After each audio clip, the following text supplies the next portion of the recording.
Everyone, Assalamu alaikum. Thank you, teacher, to opportunity to give my presentation. I am Rahman Kaji MD Naimur, student of AIOB of Tripoli.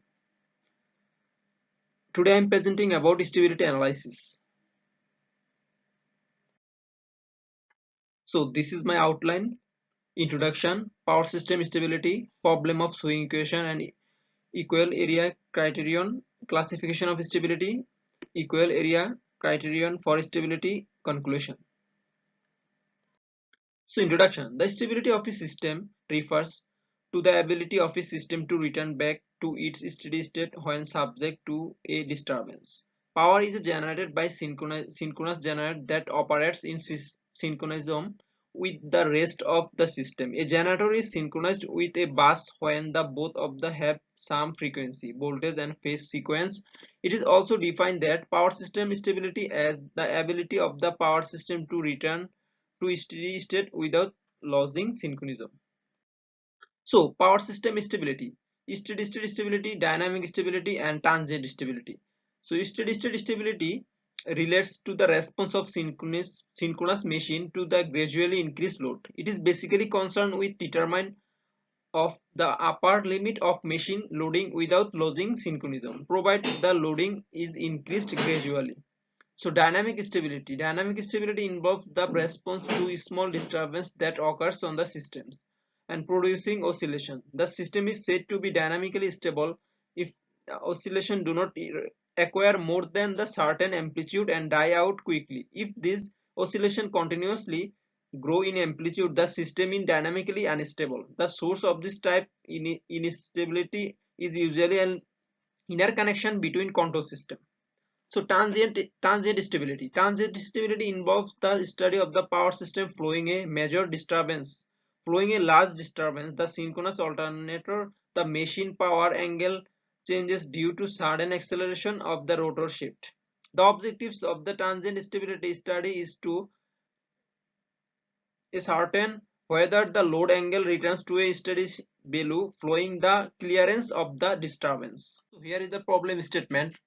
Example, swing equation problem. A 60 Hz 4-pole turbo generator rated 100 megavolt ampere and 30.4 kV and has inertia constant of 10 megajoule per megavolt ampere. So find the stored energy in the rotor at synchronous speed, and if the input to the generator is suddenly raised to 60 megawatt for electrical load of 50 megawatt, find the rotor acceleration, and if the rotor acceleration calculate in part B the maintain of 12 cycle, find the change in torque angle and rotor speed in RPM at the end of the period. So another generator 150 megavolt per ampere having inertia constant 4 joule per megavolt ampere is in put in parallel with above generator. Find the inertia constants for the equivalent generator on the base 50 megavolt ampere. Solution is stored energy we know equal to Gs. So G equal to given 100 megavolt ampere and S equal to 10 megajoule or megavolt ampere. So we calculated 1000 megajoule.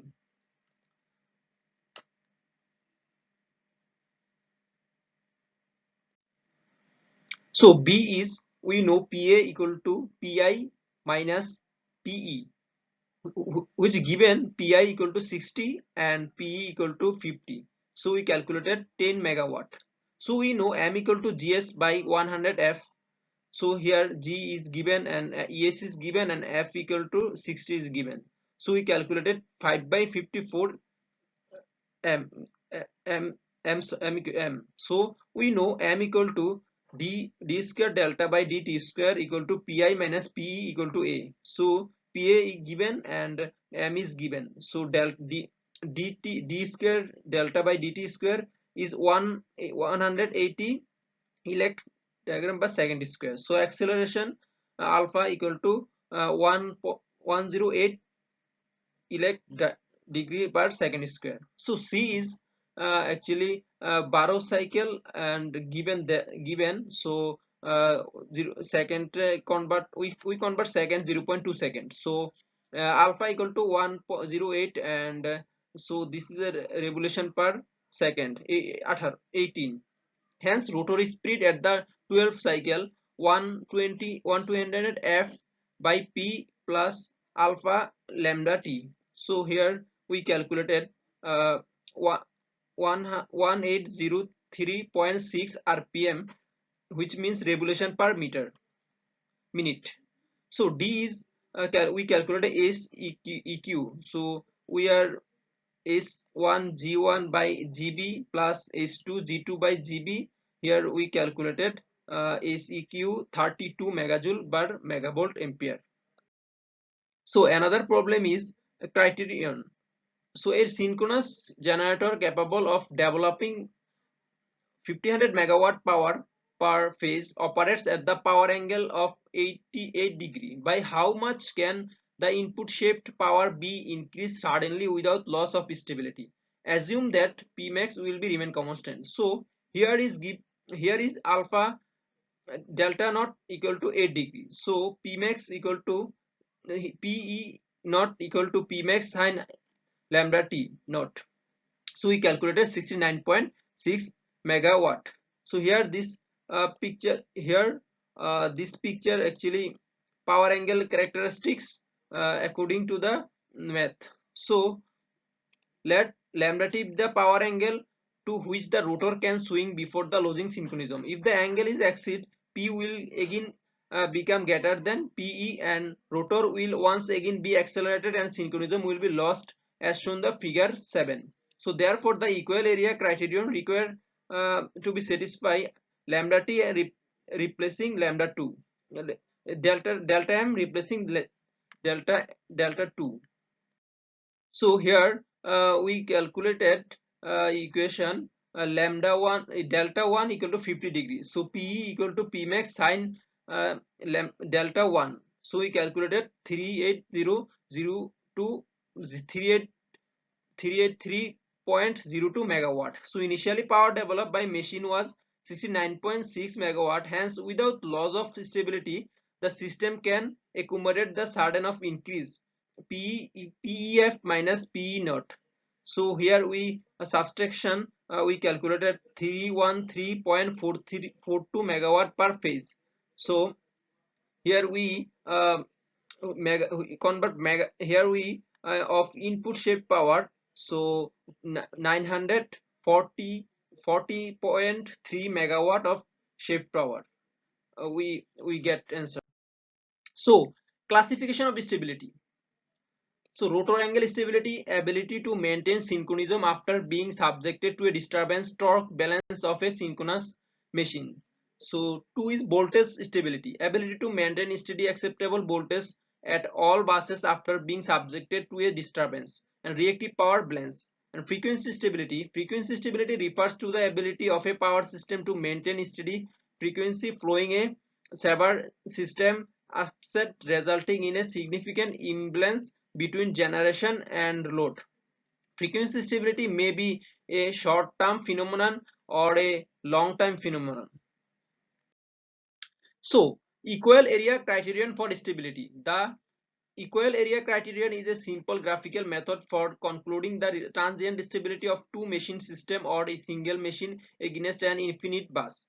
This principle does not require the swing equation for determining a stability condition. The stability condition are recognized by equation the area of segment on the power angle diagram between P curve and the new power transfer line of the given curve. So starting with swing equation, equal area equal to criterion equation where m is angular momentum, p equal to electrical power, and ps equal to mechanical power, and delta equal to load angle. So this is actually a load angle and power graphs, and the area A1 represent the kinetic energy stored by a rotor during acceleration, and A2 represent the kinetic energy given up by the rotor to the system. And when it is all the given up, the machine has returned to original speed. The area under the curve PA should be 0, which possible when the PA has both accelerating and decelerating power, and for the part of the curve PS greater than PE, for the other PE greater than PS. For generation action, PS greater than PE for the positive area and A1 greater than PS for the negative area, A2 stable operation. Hence the name equal area criterion. The equal area criterion is also used for determining the maximum limit on the load that a system can take without exceeding the stability limit. This can happen only when the area between the PS line and PE curve is equal to the area between the PS line and the PE curve equal to the area between the initial torque angle delta naught and the line PS. In the case the area A2 less than the area A1, and the system will be unstable. So in the case, the procedure will be determine the power angle curve for the initial condition of the system and for the condition under the fault, and for the after fault condition the plot curve per unit value. So the maximum angle delta max which may allow and the corresponding maximum permissible load can be also determined. So at last conclusion, power system is always require normal and stable operation at rated operation condition. It is require improvement of stability. Stability of power system is improved by using shunt and series capacitor governing system and FAC controllers. And power system and stability analysis also reduce the transmission losses. So it is very important for any transmission losses. So this is my actually reference. Here we get internet. And thank you everyone. Special thanks our course teacher Firoz sir, Kaji Firoz sir, and thank you everyone. Thank you all.